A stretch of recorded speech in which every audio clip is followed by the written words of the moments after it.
हरे कृष्ण दोस्तों। भागवत गीता, श्रीमद् भागवत गीता का विश्व दर्शन योग संक्षेप में मैं श्लोकों का हिंदी अनुवाद करके आपको बताना चाहता हूँ। सभी दोस्तों को मेरे प्रणाम, छोटे को आशीर्वाद।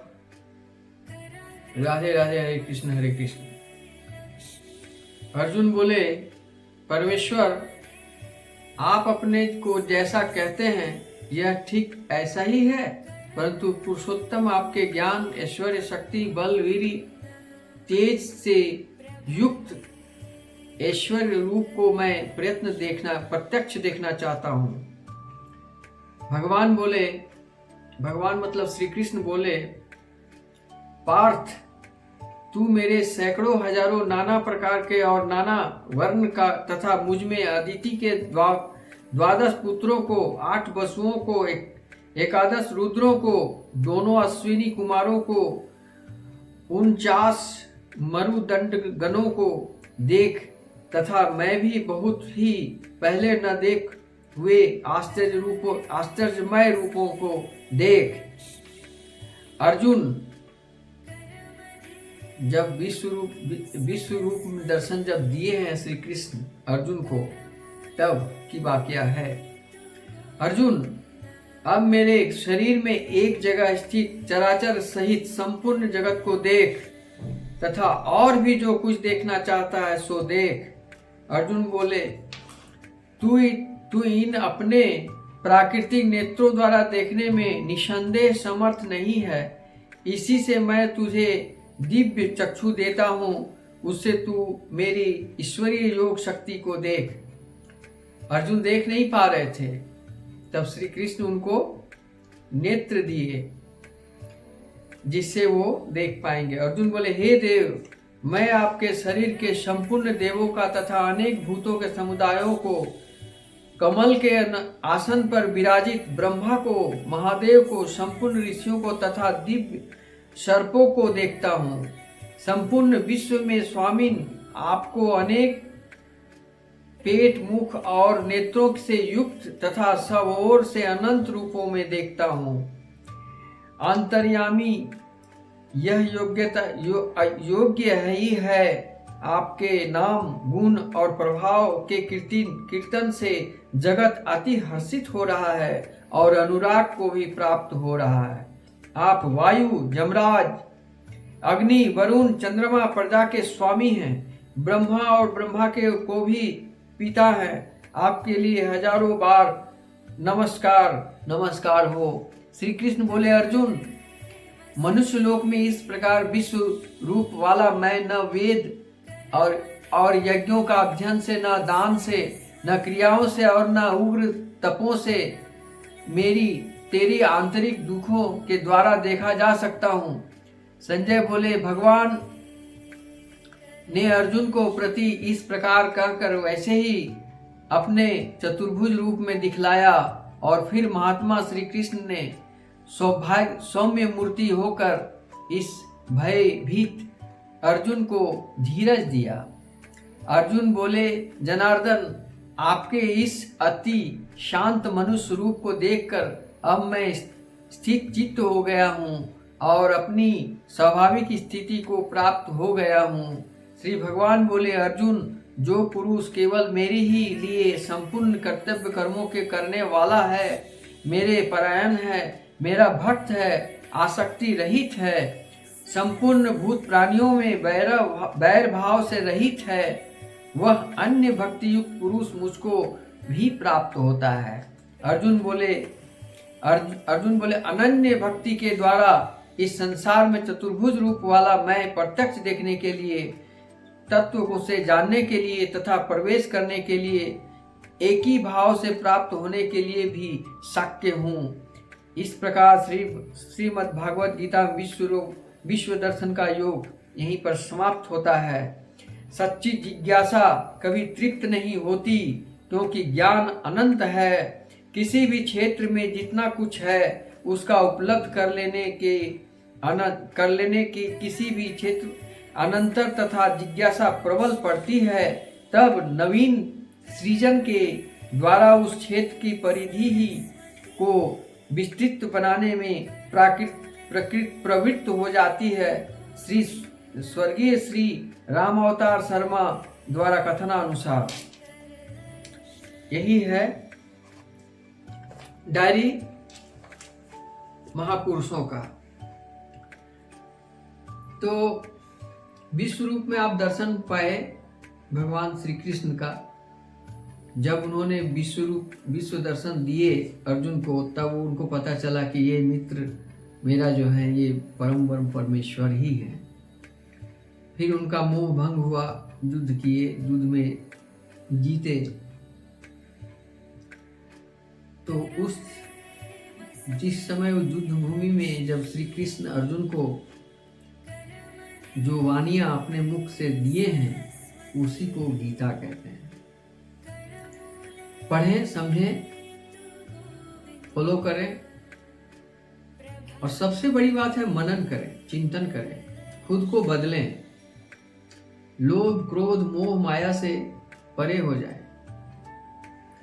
इस प्रकार हम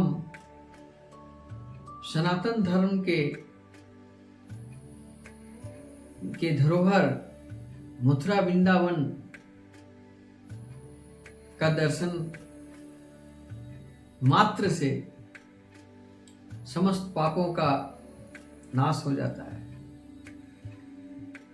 अयोध्या गए थे, वहां भी श्री रामचंद्र जी का दर्शन।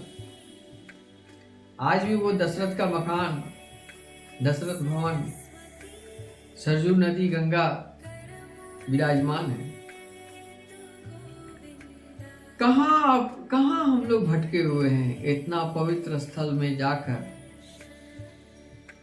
पवित्र स्नान कर सूर्य नारायण को गंगा जल का अर्पण करें, चिंतन करें, मनन करें, खुद के परमात्मा का अंश हैं, वो दूषित हो चुकी है, उसको शुद्ध करें, पवित्र करें, शुद्ध भोजन खाएं,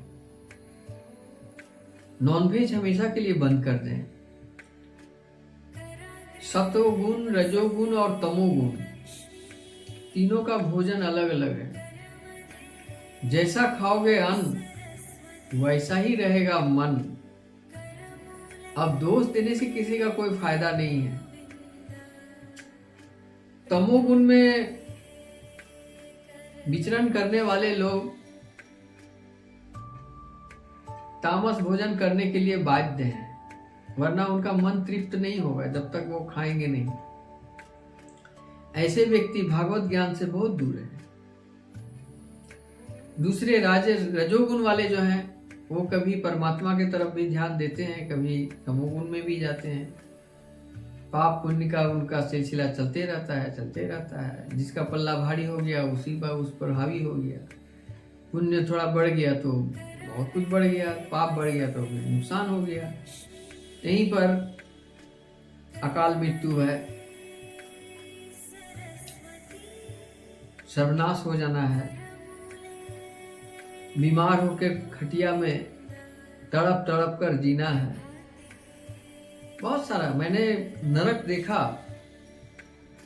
नरक मुझे मालूम नहीं था कि नरक कहाँ है। अगर आपको भी नरक देखना है तो किसी भी हॉस्पिटल में, सरकारी हॉस्पिटल हो, कोई भी हॉस्पिटल हो, चले जाएं और देखें जिंदगी किस तरह का नरक जीवन है। किसी का पैर टंगा हुआ है, किसी का हाथ टंगा हुआ है, किसी का मुंह फूला हुआ है, किसी का माथा में बैंडेज लगा हुआ है, किसी का किडनी फेल हो गया है, किसी का पैर टूटा हुआ है। तो नाना तरह का व्यथा। इससे तो अच्छा मर जाना अच्छा था। उस तरह जिंदगी जीने से तो अच्छा है मर जाओ, फिर नई जिंदगी मिलेगी। आत्मा तो कभी मरती नहीं, ना ही उसकी जन्म होती है। कहते हैं ना कि वो मर गया बेचारा, बहुत अच्छा था। क्या था? मरने के बाद में बेटा लोग बहुत बड़ा श्राद्ध करते हैं। जिंदा में तो उनको पानी नहीं दिया, श्राद्ध बहुत बड़ा करेंगे दिखावा के लिए। हम तो समझते हैं कि मेरे भारत एक इतना सनातनी देश, धार्मिक देश, आज किस तरफ पश्चिमी सभ्यता की ओर चले जा रहे हैं। अंग्रेजी दवाइयों के सहारे जी रहे हैं। दवाई खाते हैं तो भूख लगती है, दवाई खाते हैं तो नींद आती है, दवाई खाते हैं तो उनको टॉयलेट जाना पड़ता है, दवाई बंद तो उनकी जिंदगी बंद। इंटरनेट की दुनिया है, मोबाइल हर व्यक्ति का एक कमजोरी बन गया है। कहां से भगवत ज्ञान मिलेगा? लेकिन इंटरनेट भी भगवत ज्ञान दिलाने में एक अहम भूमिका निभा रहा है। आज मैं जो कुछ भी ज्ञान पाया हूँ वो इंटरनेट के द्वारा ही। मैं अपने गुरुजी से डायरेक्ट ऑनलाइन सवाल जवाब कर लेता हूँ और ऑनलाइन ही शिक्षा ले लेता हूँ। कोई भी मन में सवाल आता है गूगल से पूछ लेता हूँ, मिल जाता है। हर चीज संभव है मोबाइल में, कोई चीज ऐसा नहीं है जिसमें नहीं है, सब कुछ संभव है। कहने का मतलब ये है कि आप मन से इस बात का ठान लें, मैं भी कुछ ज्ञान अर्जित करूं, धन दौलत सब छूट जाएगा। ये ज्ञान से बड़ा कुछ नहीं। और ज्ञान पाने के लिए किसी एक माध्यम गुरु का होना जरूरी है, जिसमें गुरु कौन कौन है? पहली गुरु माँ है, पिताजी हैं, शिक्षक हैं, इसके बाद गुरुकुल के आचार्य हैं। प्रवचन सुने, 7 दिन का जो भागवत गीता का पाठ जहाँ भी हो रहा है वहाँ जाएं, सुने, ज्ञान हो जाएगी बहुत बढ़िया से। नहीं जा रहे हैं घर में ही सुने, अपने मोबाइल में सर्च करके देखें, सब मिलेगा आपको। इच्छा होना चाहिए, सिर्फ इच्छा होना चाहिए। कहाँ भटक रहे हो? एक अच्छी जिंदगी क्यों नहीं जिया जाए? क्या जी रहे हो? ये कोई जीना है? अमिताभ बच्चन बोलते हैं ये जीना कोई जीना है लल्लू। तो दोस्तों, एक अच्छी जिंदगी जिए। अच्छी जिंदगी में 3 काम करें।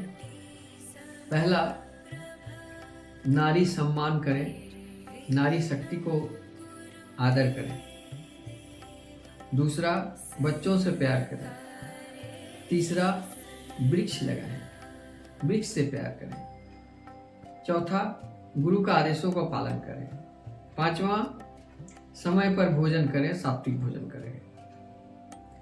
यही सब जो है सो अपना कटसी निभाएं, बड़ों का आदर करें, छोटे को प्यार करें। कल बल छल ठग खल विद्या, ये सब से कुछ भी हासिल होने वाला नहीं है। इससे कोई लाभ होने वाला नहीं है। तो अब कथा का अंत में मैं बताने जा रहा हूं कि चांटिंग जो हम करते हैं, भगवान का जाप करते हैं, हरे कृष्णा कृष्णा कृष्णा हरे हरे, हरे रामा राम राम हरे हरे, हरे कृष्णा कृष्ण कृष्ण हरे हरे। ओम नमो भगवते वासुदेवाय नमः। ओम नमः भगवते वासुदेवाय नमः। ओम नमः भगवते वासुदेवाय नमः। ओम नमः भगवते वासुदेवाय नमः। ओम नमः भगवते वासुदेवाय नमः। ओम नमः भगवते वासुदेवाय नमः।